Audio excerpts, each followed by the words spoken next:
20% of only a few countries in the world have dominated nearly all climate change communications. So basically, North America, the UK, Australia, some countries in Western Europe, this is where all the research is. And our idea is that we try and help people to do research in other parts of the world. So we are doing some work in Tunisia at the moment, we're doing some work in India, trying to make research somewhere else. So also I apologise, many of my examples are UK or American based. Climate change communications is a science like many other sciences. One of the things is we test hypotheses and we look at how we think about climate change. And what we know is that as people, we have different parts of our brain. One part of our brain is the kind of more emotional part of our brain, and one part of the brain is the more kind of more rational part. And the thing is, we are often very much more driven by the emotional part of our brains. When we talk about climate change, we are often talking about facts and figures, numbers, and this is in the rational part of our brain. So it's very hard sometimes for us to understand the emotional impacts of climate change and to communicate it to others. And we are also driven by the people around us, by our values, which are not necessarily always rational things, thinking, oh yes, this is important, I must do something about it. So when we think about how to communicate climate change, we have to think about how the science behind it, who we are as people, in order to speak to our more emotional part of our brain, in order to tell the stories that motivate us. And often the story that we hear on climate change is a very negative story, or it's a very distant story. So like the story is, in 2050, something bad will happen somewhere else. This doesn't feel like a personal story. We have a thing where we talk about intrinsic or extrinsic values. So intrinsic values are these values which are more of the self. So like beauty or friendship or sense of self-identity, the things that are inside you. Extrinsic values, more like success, beauty, like the things on the outside, people looking at you. So some people can sometimes be more motivated by extrinsic values and some people more motivated by intrinsic values. What the data shows us is that people who are more motivated by intrinsic values often tend to be more engaged with climate change. So if people are thinking more about external things, then sometimes they are often less engaged with climate change. So is anybody in the room willing to just give me your thoughts on this question? Do you ever talk about climate change? The reasons people don't talk about climate change, that I'm really scratching my head because I'm not sure why. Maybe because what you said earlier about who's trusted in this discussion. Yeah. It's difficult to take a stance. People are still not really sure as to how serious is this really. Still, I think. So maybe, and also I think it's out of fear, and people are not sure how they should respond personally to that. But I think that because the scale of the crisis we're facing can feel very overwhelming, I think for some people it tends to make them shut down, or they feel like even, they can't really see the immediate impact of small actions that they might take in their everyday lives. It's an issue which is very based on numbers, like the data, the projections come from scientists. So it's very technical, hard to understand, very numbers based. It's often about things which are very far away in time and also far away in geography. So it's hard to feel emotional about that. Then also it's so overwhelming, as we said, such big things. Some people have even said that in our heads we deal with climate change in the same way as we deal with death. Like it gets, this huge overwhelming thing is there and you go, oh, okay. I won't think about it. Like I know it's a big scary thing, but it's too scary for me, so I'm just going to leave it. This is really interesting because I think this is something that is very a big part of climate messaging, saying, if our country doesn't stop climate change, then we will suffer $3 billion in damage and all this stuff. Actually, if you look at the psychology of it, it doesn't really work, particularly since the financial crisis back 10 years ago. Now there's a lot more distrust of financial markets, distrust of people making money out of things. So talking about it in a kind of business money way makes people feel a little bit like, I'm not really sure about that. And then also, some data shows that if you use a financial mechanism to try and persuade people to do something, so in Wales and in the UK, for example, they introduced a tax on plastic bags at the supermarket. So we go to the supermarket, and if you want a plastic bag, you have to give them like 5p. It's fantastic. It worked really well.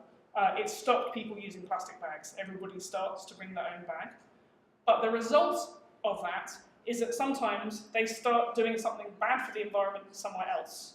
Because you feel like, oh well, I didn't pay for my plastic bag, therefore I'm going to go and fly somewhere else. So it's because it's not come from something emotional inside us, not come from a decision, you're being paid to do it, the kind of psychological results of it can be a little bit not what you hope for.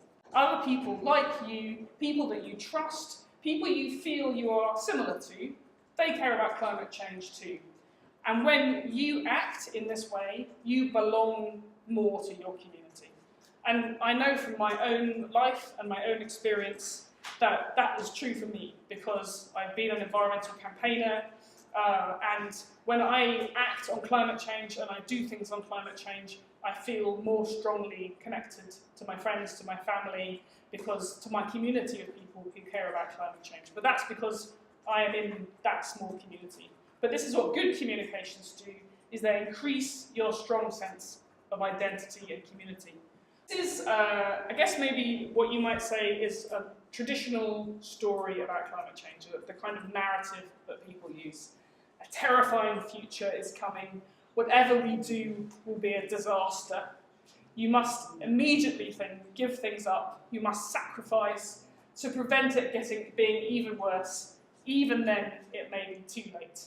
Like this story about climate change, yeah, for me this is a familiar one. This is perhaps one that I've used in the past. Okay.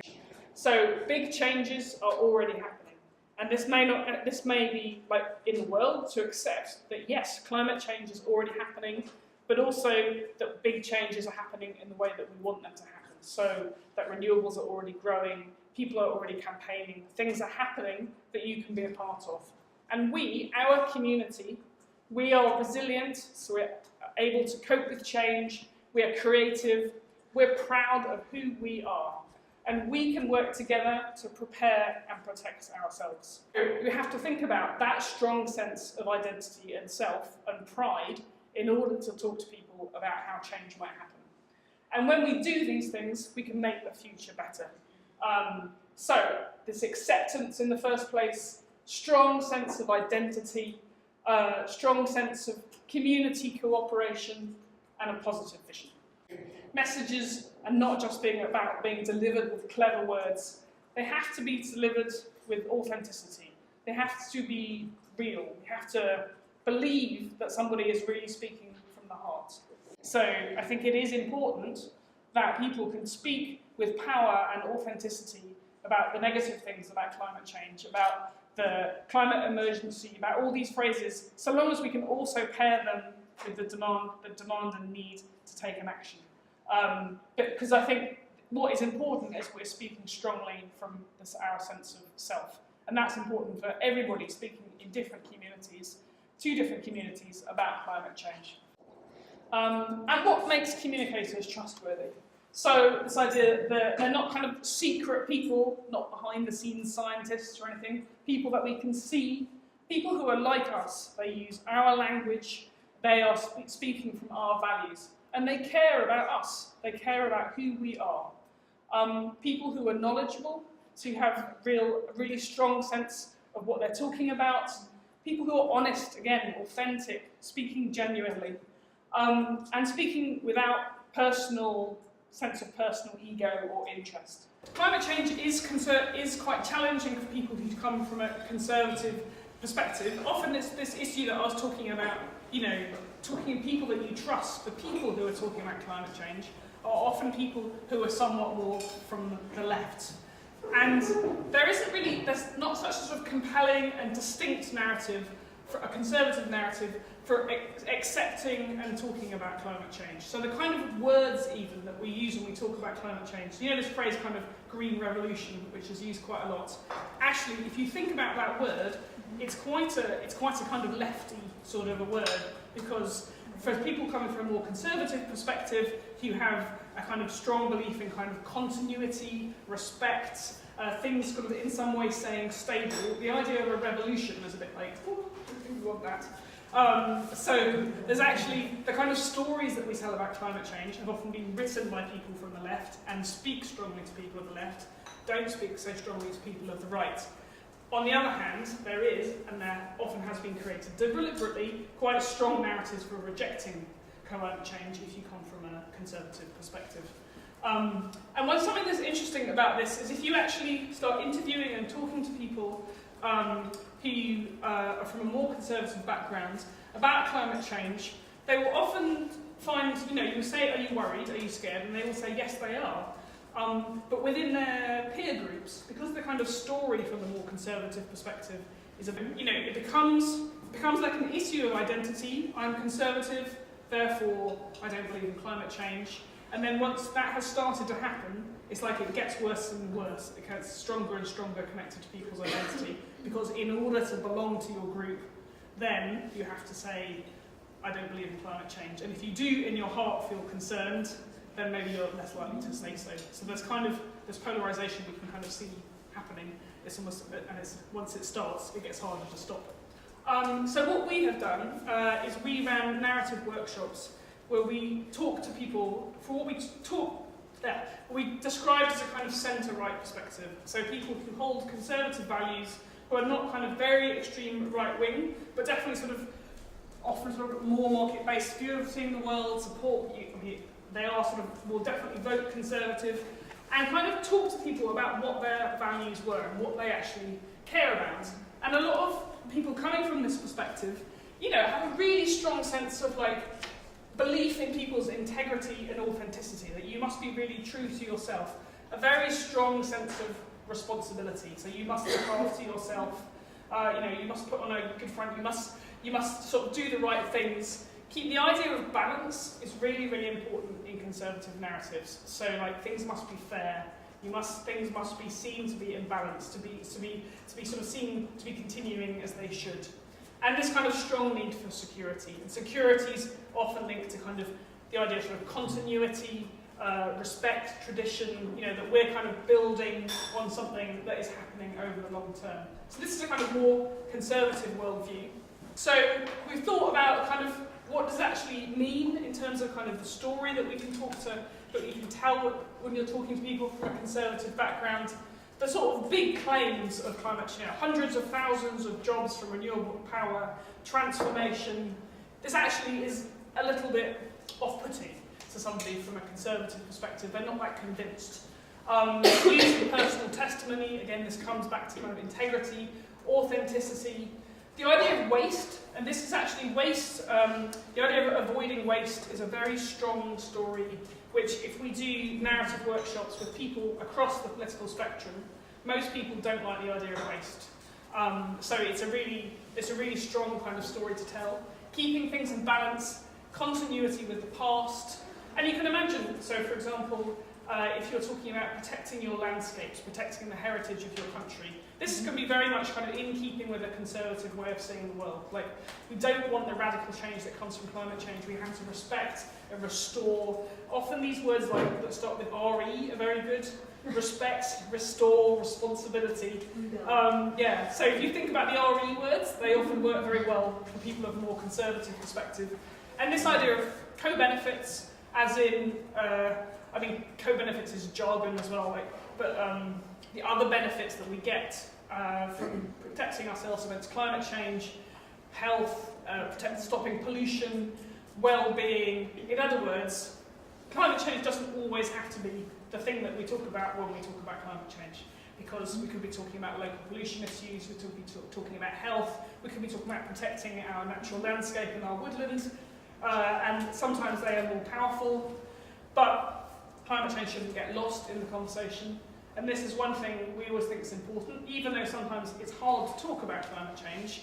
If we kind of allow it to get lost, then we kind of make the problem worse when nobody talks about it. So we try and do the job, even though it's a difficult job to do. So in other words, if you replace coal power stations with renewable power, you get the benefit that people stop dying from the pollution from the coal power station. So health is a co-benefit.